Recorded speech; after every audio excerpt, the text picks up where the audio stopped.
ये पृथ्वी है। आप इस विशाल से दिखने वाले ग्रह में कहीं रहते हो और हर कोई चीज जिसके साथ आपने कभी भी इंटरैक्ट किया है वो इसी ग्रह में है।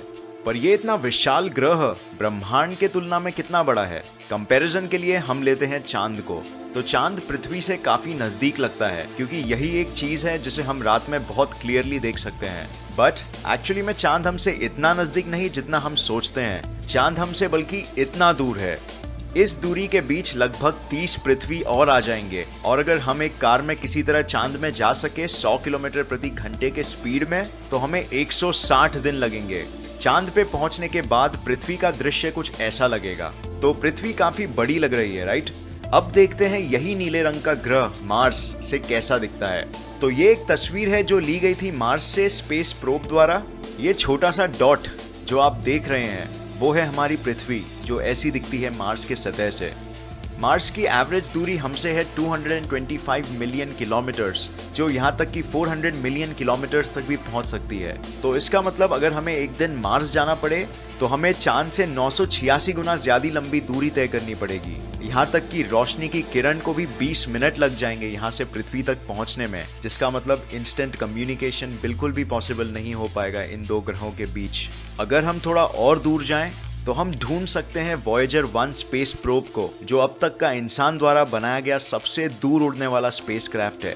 इसकी दूरी हमारे पृथ्वी से 138 एस्ट्रोनॉमिकल यूनिट्स है, जहां एक एस्ट्रोनॉमिकल यूनिट होता है पृथ्वी से सूरज का डिस्टेंस। अपने सफर में कभी वॉयेजर 1 ने अपने कैमरा को पीछे करके ये तस्वीर निकाली। ये देखने में तो इतना कुछ नहीं लगता है, लेकिन ये पूरे इंसानी इतिहास का सबसे बड़ा अचीवमेंट है। ये सफेद नीले रंग का डॉट हमारी पृथ्वी है। ये हमारा घर है। यहीं अरबों लोगों ने जन्म लिया और अपनी पूरी जिंदगी काटी है। यहीं सभी ने सुख और दुख दोनों देखा है। यहीं सारे धर्म और धर्म बनाने वालों ने जन्म लिया है। हर राजा, रंक, संत और पापी ने इंसानियत के इतिहास में अपनी जिंदगी यहीं काटी है। और ये यहाँ से सूरज की सफेद रोशनी में इतनी छोटी सी चीज दिखाई दे रही है। वॉयेजर 1 17 किलोमीटर प्रति सेकंड की स्पीड में ट्रैवल कर रहा है। इतने स्पीड में भी वो हमारे सूर्यमंडल यानी सोलर सिस्टम के बाहर आने के लिए 30,000 साल तक नहीं निकल पाएगा। एक बार हम सूर्यमंडल से बाहर निकल पाए तो हम पहुंचते हैं जिसे कहते हैं इंटरस्टेलर नेबरहुड में। मतलब ये सब हमारे सूर्यमंडल के पड़ोसी है। यहाँ हम एस्ट्रोनॉमिकल यूनिट्स से बढ़ के लाइट ईयर्स में दूरी मापते हैं। एक लाइट ईयर मतलब उतनी दूरी जो एक रोशनी की किरण एक साल में तय करती है, जो होता है 9.461 ट्रिलियन किलोमीटर्स। सूरज के अलावा हमारे सबसे नजदीक का सितारा, जिसे कहते हैं प्रोक्सिमा सेंटोरी, हमसे फिर भी 4.24 लाइट ईयर्स दूर है। अगर वॉयेजर 1 स्पेसक्राफ्ट उसकी ओर बढ़ने लगा तो उसे 70,000 साल लगेंगे उस स्पीड में वहां तक पहुंचने में। अगर हम थोड़ा और जूम आउट करते हैं तो हम देख सकते हैं पूरे मिल्की वे गैलेक्सी को। इसके ही अंदर हमारी पृथ्वी है। ये पीला डॉट हमारे रेडियो ब्रॉडकास्ट सिग्नल का रेंज है, जिसका मतलब कोई भी एलियंस अगर ये रेंज के बाहर है तो उन्हें इंसानों की मौजूदगी का कभी भी पता नहीं चल पाएगा। हमारा पूरा गैलेक्सी एक कोने से दूसरे कोने तक 1 लाख लाइट ईयर्स बड़ा है। यहाँ लगभग 10,000 करोड़ सितारे और 10,000 करोड़ प्लैनेट्स है। लेकिन आप इन सबको रात में कभी नहीं देख पाओगे, क्योंकि 99% सितारे जो आप रात में देख सकते हो वो सिर्फ इतने छोटे से एरिया के अंदर होता है। लेकिन ये इतना विशाल गैलेक्सी कुछ भी नहीं है उसकी तुलना में, जिसका ये भी एक भाग है।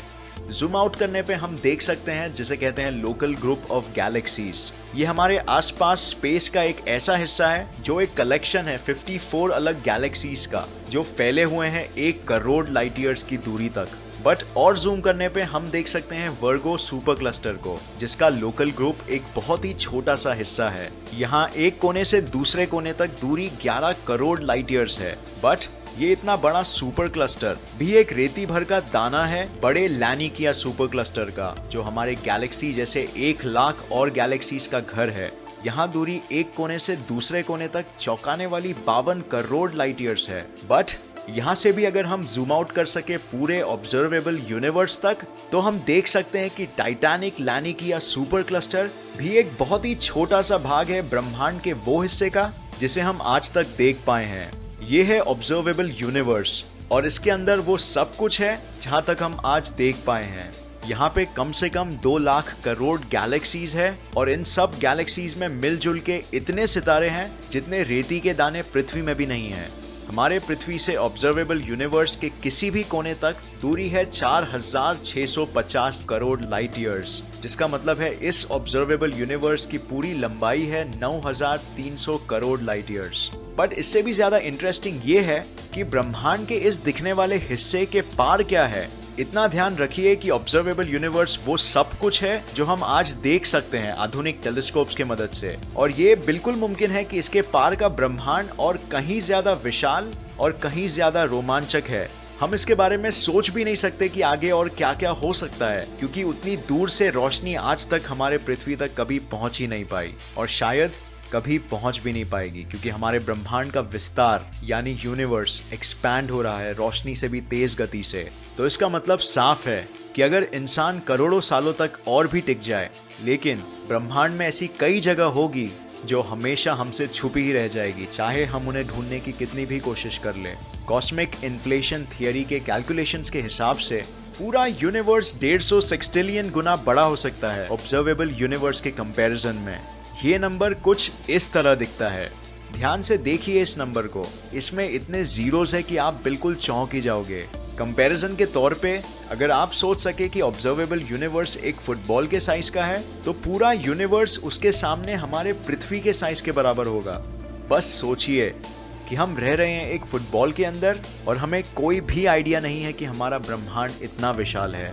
बट इससे हमें घबराना नहीं चाहिए, इसके विपरीत हमें यह सोचना चाहिए कि इस विशाल ब्रह्मांड में हमारे लिए कितना कुछ है आगे खोज करने के लिए। तो ये वीडियो देखने का बहुत शुक्रिया। उम्मीद है आपको ये वीडियो पसंद आया और इससे नया कुछ जरूर सीखने मिला। तो आपकी क्या राय है इस विशाल ब्रह्मांड के बारे में? क्या ये आपने जितना सोचा था उससे ज्यादा विशाल है या उससे कम? कमेंट्स कीजिए नीचे, हम सुनना चाहेंगे। अगर आपको ये वीडियो पसंद आया तो इसे लाइक और शेयर करना मत भूलिए, और ऐसे ही साइंस वीडियोस के लिए इस चैनल को सब्सक्राइब करके नोटिफिकेशन बेल ऑन करना मत भूलिए। और मैं आपको नेक्स्ट वीडियो में मिलूंगा ऐसे ही किसी इंफॉर्मेटिव वीडियो के साथ। तब तक के लिए देखते रहिए और सीखते रहिए। जय हिंद।